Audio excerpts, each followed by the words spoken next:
penting untuk memberikan konteks historis sebelum kedatangan bangsa Jepang. Indonesia telah lama menjadi bagian dari penjajahan Belanda, dengan rakyatnya mengalami penindasan politik, ekonomi, dan sosial. Kondisi ini memicu semangat pahlawan dan keinginan untuk meraih kemerdekaan. Saat bangsa Jepang tiba di Indonesia pada tahun 1942, mereka disambut dengan harapan oleh sebagian masyarakat yang telah lama menanti pembebasan dari penjajahan Belanda. Kehadiran mereka dipandang sebagai peluang untuk meraih kemerdekaan yang telah lama diinginkan. Bangsa Jepang dengan cepat mengambil alih kendali pemerintahan dan institusi-institusi penting di Indonesia. Mereka membentuk pemerintahan baru yang diatur oleh militer Jepang, menggantikan otoritas Belanda yang sebelumnya. Kehadiran bangsa Jepang membawa perubahan dalam dinamika sosial masyarakat Indonesia.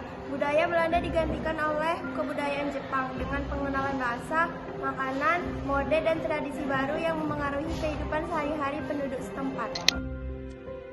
Meskipun ada harapan awal terhadap kedatangan bangsa Jepang, kebijakan mereka tidak lama mengakibatkan eksploitasi ekonomi dan represi terhadap penduduk Indonesia.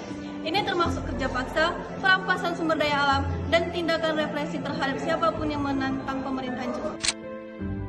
Munculnya kesadaran akan eksploitasi dan represi Jepang memicu berbagai bentuk perlawanan dari masyarakat Indonesia. Ini meliputi gerakan perlawanan bersenjata seperti gerilya dan sabotase, serta protes politik dan demonstrasi publik. Meskipun ada perlawanan, ada juga mereka yang memilih untuk berkolaborasi dengan pemerintah Jepang, baik karena alasan politik maupun ekonomi. Namun, kolaborator sering dianggap sebagai pengkhianat oleh masyarakat yang menentang penduduk Jepang.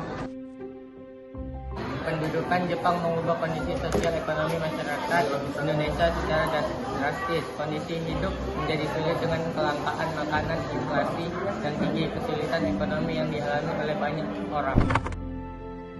Pengumuman penyerahan Jepang pada tahun 1945 menandai akhir dari pemicu mereka di Indonesia. Hal ini memicu kebangkitan semangat perjuangan Indonesia untuk meraih kemerdekaan penuh. Dampak pendudukan Jepang terhadap Indonesia masih dirasakan hingga saat ini. Ini termasuk perubahan politik, sosial, dan ekonomi jangka panjang, serta warisan sejarah yang membentuk bagian integral dari identitas nasional Indonesia.